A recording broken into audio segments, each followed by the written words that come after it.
Good afternoon to our viewers in Germany and good morning to our viewers in the United States. Hello, I'm Steve Sokol, the president of the American Council on Germany, and I'd like to welcome you to today's Kaffeepause, when we regularly check in with a journalist based in Berlin to talk about the stories behind the headlines. Today, we are joined by award-winning journalist Petra Pinzler. She has been with Die Zeit since 1994, and in 2010, she was awarded a Kellen Fellowship by the American Council on Germany. Herzlich willkommen, Petra, and thank you so much for joining us on such a busy news day.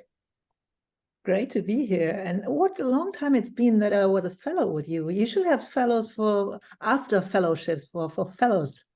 For post-fellowship Post-fellowships, fellows, yes. Well, that's something we can certainly think about. I will follow up with you about some ideas that I might have. How about that? That's great. So not only has it been a long time since you were a fellow with us, but it's been almost exactly a year since we last had you as a guest for the Kaffeepause. And of course, a lot has happened since then. It was funny as I was reviewing my notes from our last Kaffeepause that I saw that even though there were concerns about rising energy prices, and even though the war in Ukraine was raging, one of your closing thoughts was that there's no alternative to optimism. And yet here we are today. There is not just one war, but there are two wars raging. I thought I'd start with my traditional question at the Kaffeepause and just sort of ask you about the mood in Germany right now as winter sets in and the war in Ukraine continues, the war in Gaza develops further, and just sort of get your sense of what the politische Stimmung is like in Germany right now. I mean, in a way, it's still true what I said a year ago. There's no alternative to being optimistic, because when you look at all the crises that we're having, and you look at them with a pessimistic view, you can just, I mean, okay, you stop doing anything, because the situation is really, I mean, it's been difficult a year ago, and it's much worse today. The feeling that I suppose lots of people have these days is that they're just overwhelmed by crisis. And what we don't want is that they just shut off the TV and shut off listening to things and stop doing something, because they feel like there's so much coming that they just don't want to face it anymore. And this never leads to good solutions. So having said that, we still, when you compare the German government with other European governments, there are difficulties. We have a coalition with three partners, and it's not a marriage by heart. It's a marriage by, I don't necessity. know. Yeah, necessity.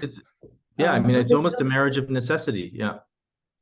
Yeah, and sometimes they work just because they have to work. And we have a lot of, we had a bit of a debate last week whether the liberals might kind of try to get out of the government. There's a liberal group in the southern part of Germany trying to push the liberals to stand more for what they stand for. But we are also heading for a party convention of the Greens, where probably a lot of the Green memberships will actually argue the same way. The Greens should get more into the government what they stand for. But a government with three parties is always a government of compromise. And for the time being, it's still working. And it's much better working than lots of other governments of countries surrounding Germany. Having said that, the mood, nevertheless, is not good, neither within the government, nor within the parties, nor within the country. But name me a country where the mood these days is good. I don't know anyone, because what we all see is that we more and more are affected by the crises that loom in other parts of the world, which for, I'd say, Germans is a pretty new thing, because during the last 50 years, we had a pretty happy history, not being affected by lots of crises in other parts of the world. And that's certainly a really new development. And I think, obviously this started with Russia's invasion into Ukraine, and I think it's continued now with the conflict in Gaza, and how we're sort of seeing that play out in on the streets in Germany, right? I mean, the situation in Gaza seems to be far more polarizing than Russia's war in Ukraine, which also created some splits in society between the more pro-Russian sort of Russlandversteher, or people who were understanding and sympathetic toward Russia, and people who really saw a democracy being attacked by an autocratic regime. And so so I'd be really interested in some of your insights into German society and how one's dealing with these external crises and how they're impacting people at home. I just spoke to a political scientist, and she argued that societies need a certain frame of believings that they share. They need a certain amount of views that they share. So what's good, what's wrong, how do we look at the world? And the more they have in common, the easier it is also to go for change, for a better. But once you disagree on most of the basic things, so is the war, is it okay that we're helping the Ukrainians to fight the Russians? If you start to dispute this, it's getting much more difficult to kind of have a common action. You have the same with what is actually going on between Israel and let me frame it in another word. When I look at it, it was an attack by the Hamas on Israel that is unprecedented. But this is not a view that everybody in this country shares. What we saw during the last couple of days is quite a few demonstrations. You had them much bigger in France, much bigger in the US, and even and also in Great Britain, of people asking solidarity with Palestine, which resulted in a lot of anti-Semite expressions. Even people express things that are not allowed to be expressed in Germany. You know that we have a different attitude towards what you can say in public and what you can't say than you have this in the US due to our history. But we actually realized that we have a sort of imported anti-Semitism within Germany. We knew that we always had an anti-Semitism on the right-wing part of Germany, but now we also realized that that the population that came, for example, from Syria in 2016 in big numbers, lots of these people, not everybody, but quite a big part of them was being taught in their country to be anti-Semite.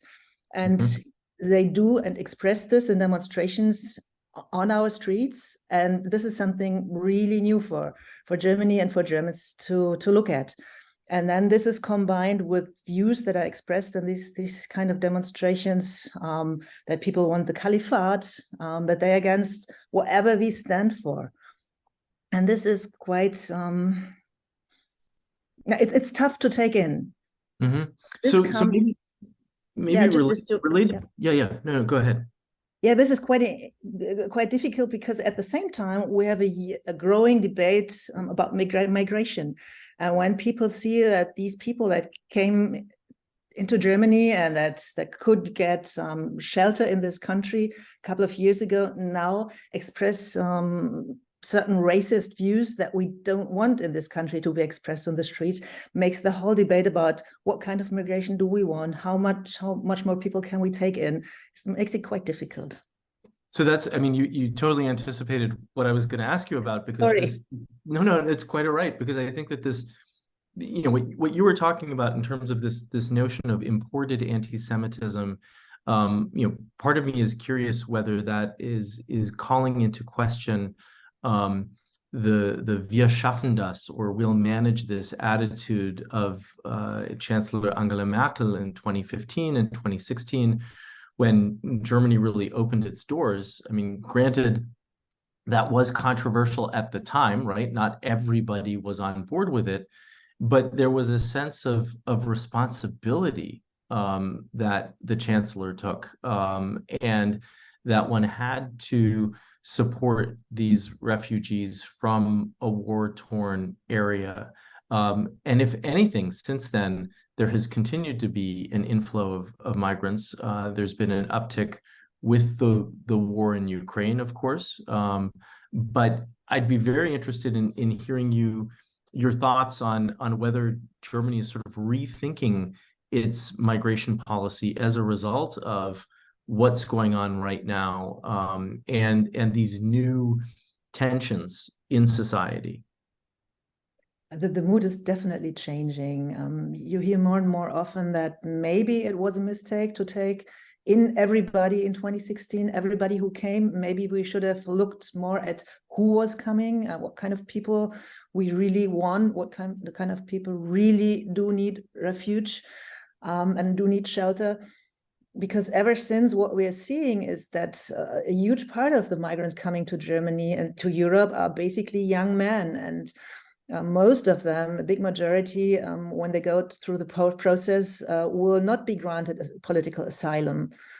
They come out of totally understandable reasons to Germany, but the question is it good to have these inflow of mostly young men who then will have difficulties to adapt to this society, but at the same time, lots of them can't go back to their home countries, because when they go back, they are the losers over there as well. So the whole notion of we take whoever comes because people who are coming from elsewhere to us need help has changed into, oh, we have to look more deeply into what kind of people is actually coming. And this is also not just due to the reasons of what we are seeing on the streets, but also to the fact that Germany took in more people than any other European countries, also in terms of percentage related to our population. It's more than 1 million people from Ukraine now living within Germany, and we're counting that about 300,000 of people from other countries will be coming in addition this year. In 2016, just to compare it, it was about 600,000 people in total coming, which was a big number, but there weren't already 1 million people there. So lots of little cities. The difference with the US, one of the many differences is probably that the people come in and right away they are part of the German social system. They will be sent to small cities, we will be dispersed all over the countryside, and more of the mayors of actually smaller communities argue we can't deal with it anymore. It's just too many people. We can't. We don't have enough schools for the children. We don't have enough shelter for the people. So there's a growing mood from the underground, I'd say, towards Berlin, actually arguing, look, we can't take in the world. And this is totally different from the mood that we had 2016. And of course, I mean, this was center of attention last week when the heads of the Bundesländer, the minister presidents, met, and then when the conference took place, the meeting took place between the minister presidents and the federal government. And migration was obviously one of the top issues on the agenda for the Ministerpräsidentenkonferenz and the Bund-Länder discussions. But some are asking whether what's sort of come out of that isn't too little too late, and whether some of the measures that were discussed should have been not only discussed, but introduced much earlier. Have you been following sort of some of the policies, some of the reforms that have been discussed, and what are your thoughts on the path moving forward for that? It's basically the CDU, so the conservative opposition, who's arguing we should have done this earlier. But you always have to keep in mind it's only 2 years ago that they lost power. So if there's a problem, then they are definitely part of the problem. Yeah. I would say the overwhelming notion of the government and also of the opposition is, yes, we have to do something. At the same time, most people say there is no easy solution towards the problem of migration. People will be migrating always. Some of the reasons why they are migrating, let's just take climate change, is due to our attitude. So in Africa, more and more countries get more and more problems with heat waves. So People in agricultural sector, they can't live from their land any longer, so they're moving towards Europe. This won't stop unless we stop climate change. So this is one of the things of the underlying issues, and you can't just say stop to everybody who wants to get away from political suppression, and we actually don't want that. Having said that, still the sheer amount of people coming seems to be, for most of the people in within politics, as being too much. So what has been decided last week is that we will have more border controls. They are looking into maybe sending people who are coming in towards other countries to get their trial over there. Actually, Great Britain is trying this with Rwanda. It hasn't worked yet, but the German government will check that. Then they're reducing the social security or the welfare for refugees. So there are all kinds of reforms that all aim to making Germany less attractive for people wanting to come here.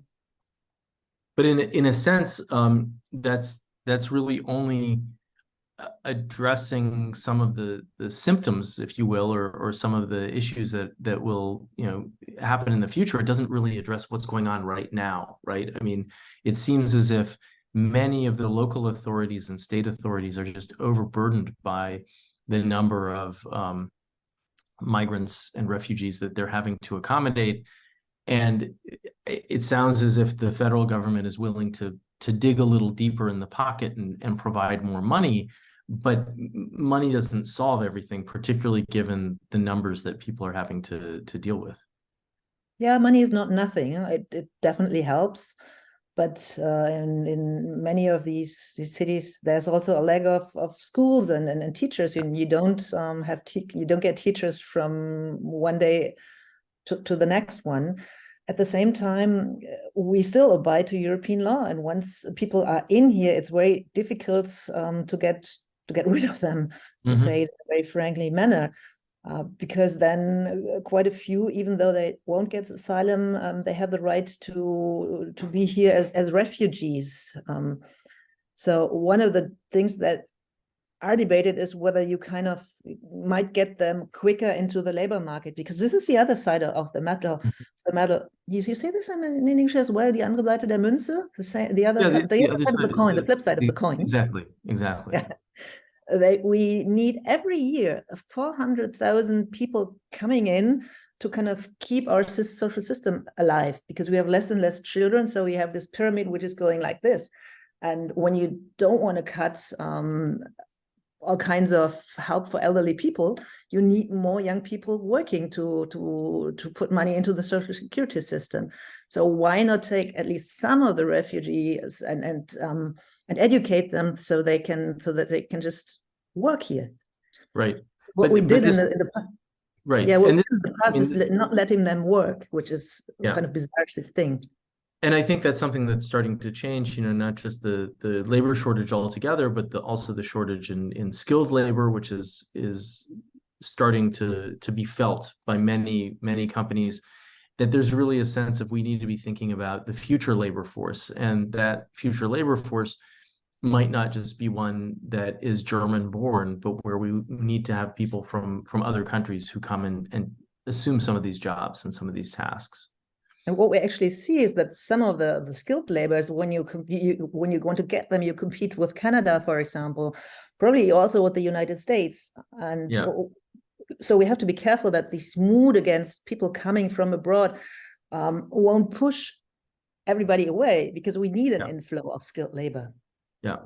So I'd like to maybe come back to domestic issues in just a moment, but first let's stick with some of the foreign policy issues that are maybe catalysts for some of what's going on in Germany right now. And one of the things that I've been reading a little bit about, and it's true here in the US as well, is that there's some concern that the war in Ukraine will get sort of pushed to the back burner. I heard someone on Deutschland Radio today talking about it perhaps becoming a frozen conflict, which would really just play into the hands of Vladimir Putin. How concerned is one in Germany. Are you that this is true in Germany as well, that Ukraine won't be as dominant in people's awareness and in the kind of attention that that in the attention that people are keeping? It's definitely a danger when you look towards what society is able to focus on. I don't know whether people are able to look at more than one crisis or at a time, and we now have two and a couple of others looming there. So the fear that the Ukrainian war might become a forgotten war is, when it comes to the attention of the public, definitely there. When it comes to the government, I would say it's different. The German Verteidigungsminister, the Minister of Defense, just announced that for the next year he will double the money that we will be spending to help Ukraine, and it will go up even further in the longer future. You can always see this in what they put it into the presumed budget for the coming years, and those numbers are really increasing. So the awareness in the government is definitely there that we have to still focus on that war, because in the end it's a European war, and it's a war of the West against Russia. Mm-hmm. So I would make a big difference between what you look at when you look towards public attention and what's actually going on within the government. I think they've learned their lessons. And when you look just one more sentence on the German defense minister just last week released a paper where he actually argued that Germany needs to prepare for war, not to go for war, but to be able to defend itself when a war is coming. And this is a form of speech and of wording that's really new to this country. Mm-hmm. And so I did actually want to ask you about that. I mean, Germany has really come a long way in the last 2 years in terms of some of the fundamental shifts and changes in the mindset. But seeing a paper like that and hearing, I think, not only the defense minister Pistorius, but also the chancellor talk about needing to be prepared for war is really very new. How have people responded to that sort of rhetoric and to what's implied by that? Actually, they're very quiet. So had he said this like 5 or 10 years ago, there would have been an outcry in this country that we never, ever again will prepare or go to war. And now it's just quiet.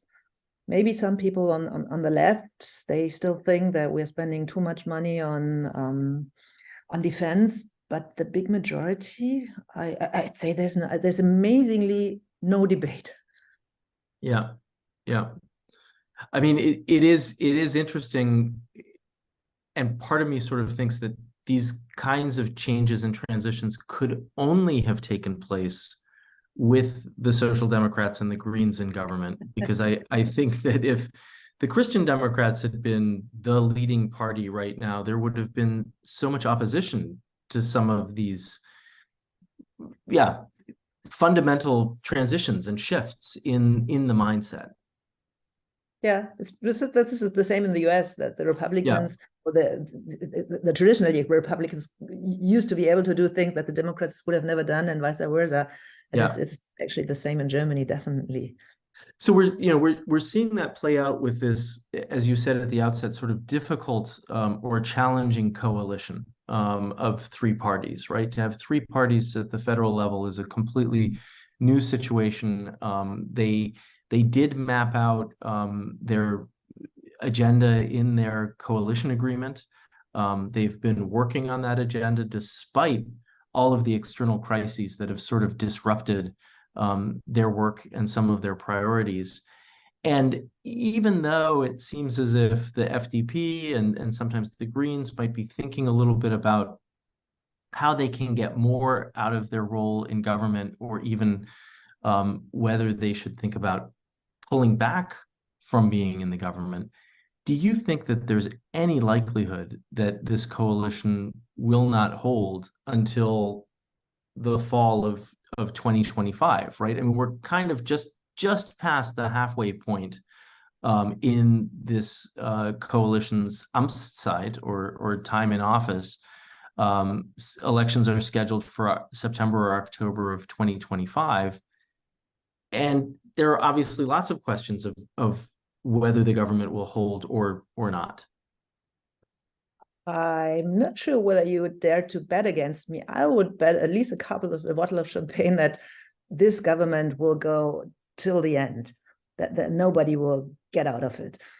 And the reason is because maybe we meet again in a year and you can prove me wrong, but still, for the time being, I would argue that Germans, they like stability. And they actually really don't like people fuzzing around with government and political power just for the sake of being the right ones. I mean, they have to make a real good cause if they want to get out of the government. And the cause of the Greens could just be we want a bit more greener, and the cause of the Liberals would be we want to be a bit more liberal and market friendly.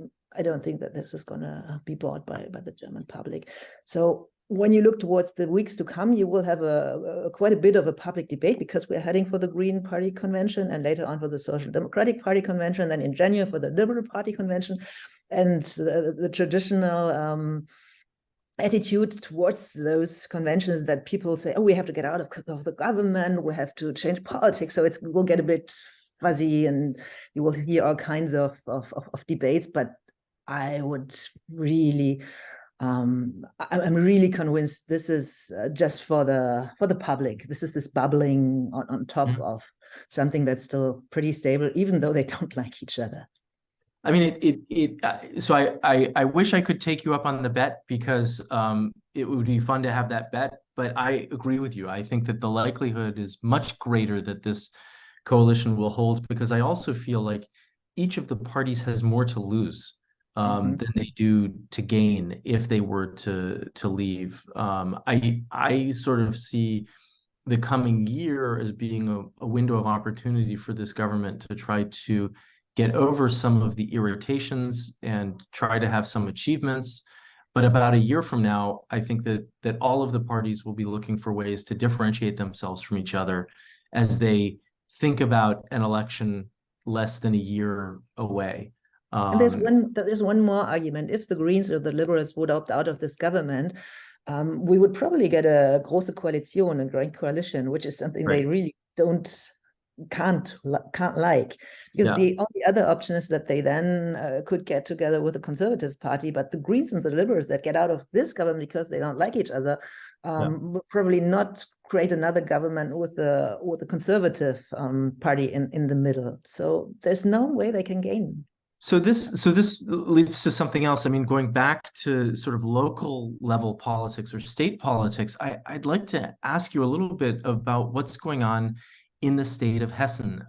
As many of our viewers and listeners know, there was a state election in Hessen, and the minister-president Boris Rhein is from the CDU, from the Christian Democratic Party.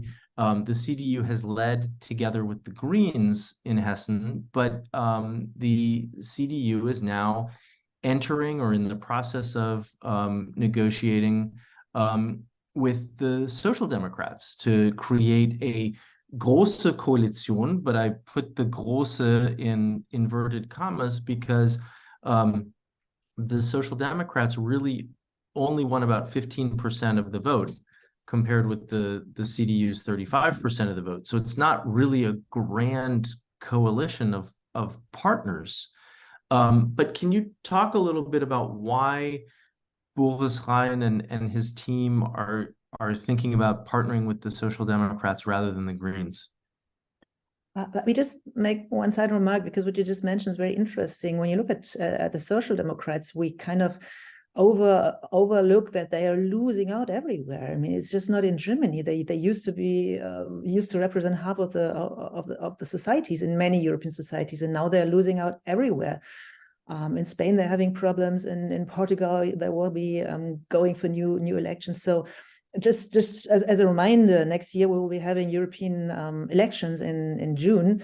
And we will barely have any social democratic commissioner afterwards, because I assume that in most of the European countries, it will be the Conservative who will be winning the elections, and the Social Democrats, they will mostly be not wiped out, but almost be wiped out unless something really changes. And I don't see how and why this should happen.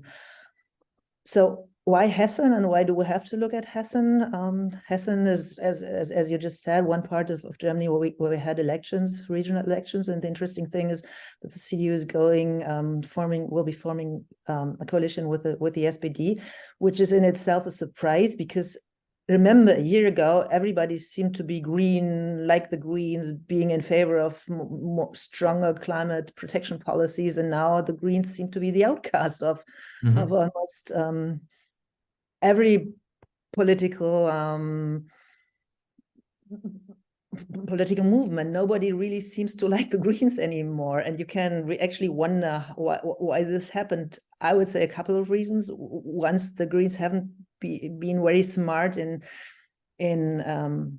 you probably have talked with other of your guests about the Wärmepumpengesetz, the heating pump law, which wasn't created in a very intelligent way at the beginning, to put it briefly, and it impacted almost every German who has to think about how to change its heating system. And what you could see during this process is that they actually didn't have very many associations and people standing at their side in the moment where the debate got really heated. So other than the conservative or the social democrats, they lack these kind of ties into many parts and associations of the society. This is what we learned while looking at this Heizwärmepumpen debate. Yeah. The second thing is that actually they stand for something that most people apparently think important, the fight against climate change. But the moment it hits their life, apparently they're much less willing to sacrifice something than they actually tell the polls. They rather blame the Greens for wanting to change their life too much. So what we will probably be seeing in the weeks and months to come is a reframing of climate politics. How much of the burden can you actually put on the head of the people? How much has to be overtaken by the state? Which, again, in this government is pretty difficult because, as you probably know, we have a Liberal Party that don't want to go in overspending. So the Greens would actually argue the state has to take more of the burden of this transitional costs that we're having to get easily into a CO2-free future. But the Liberals actually argue against it, basically saying, no, we won't overspend and overuse the budget for that one. So this is a conflict that hasn't been solved at all. And in a way, the Greens are stuck with all these actually negative looking towards this not yet solved crisis. Yeah, and then apparently migration. Sorry, one final thing: migration is also an issue. We talked about it, where the Greens are on the outskirts of the common discourse at the moment. So for the Conservative, it's much easier with the Social Democrats to go for the tougher approach towards migration than it was with the Greens. Yeah, I mean, I was just going to say, particularly with the budget issues, this is a very difficult time given all of the other expenses that Germany is seeing, right? I mean, you talked a little bit earlier about the news that the defense minister is planning to double the amount of support for Ukraine next year from 4 billion to 8 billion. Obviously, there have been a lot of other costs associated with the war in Ukraine. There are the costs of dealing with all of the migrants and refugees in Germany. This is just a very difficult time if you want to have a balanced budget. And so it's undoubtedly going to be hotly debated within the government to try to come up with what the priorities are and some sort of a solution. And as you probably know, we are much more ideological when it comes to deficit spending than you are in the US. Yes. And we have this put into law.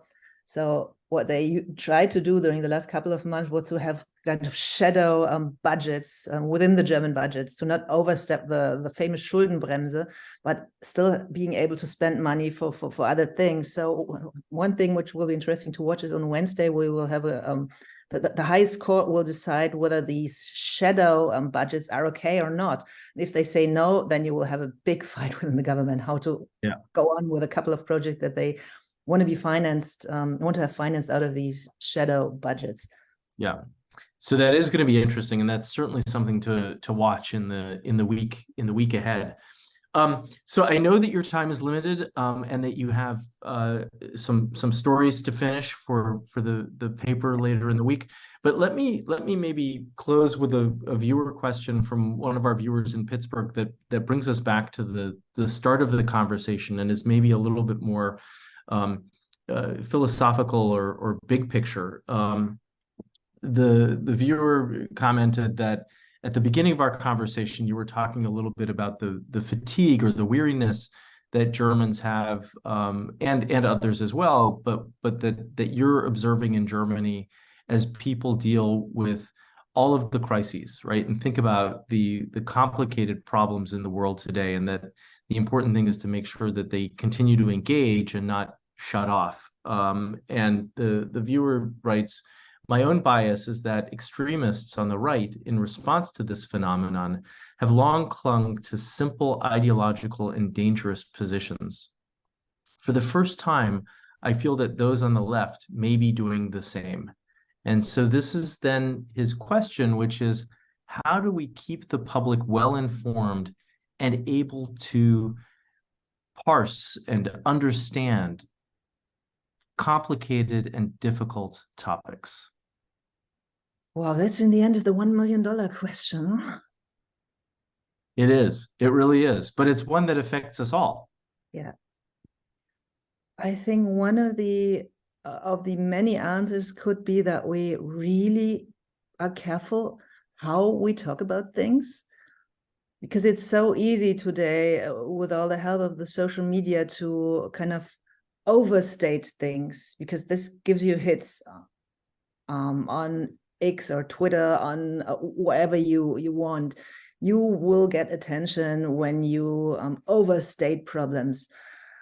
So my plea would be to everybody, and also to politicians, to really be responsible in how they talk about issues. Migration, the war that's actually going on against Israel. I mean, even there, we have people talking about genocide that is being caused by Israel in the Gaza Strip, not actually mentioning what happened before in Israel. Yeah. So I don't have the full answer, but I only have this very small plea. Let's look at the facts and allow ourselves. I just talked to somebody who said, look, on some of these very complicated issues, I really don't have a view yet. We don't have to have a view right away. Sometimes even me being surrounded by all kinds of very intelligent, very knowledgeable people, being in conferences all the day on all these issues, I actually allow myself to say, no, I don't have a view there yet. And I can't be very outspoken, because there are experts who might know better. And let's listen a bit more before we kind of tend to go to the one side or to the other side that seems more sympathetic or nicer, that kind of look like I look. Because this always is the easiest way. The political scientist I spoke to just this morning actually said, when people don't know, then they tend to go to the group that looks like them or that eats like them. So to the group that either say I'm meat, or the group that says I'm vegan, and then there's no debate any longer, and it becomes identity politics will overwhelm they'll overshadow everything else. Overshadow the so important debate about issues. No, it's no, it's but not I think. Sorry, go ahead. Yeah, it's probably not a conclusive answer, but this is actually the direction I'm looking into when I try to find out how to think about this complicated world, and how to kind of get democracies to kind of still stick together for the basic values that unify us. We have to talk more to each other and not blame each other right away.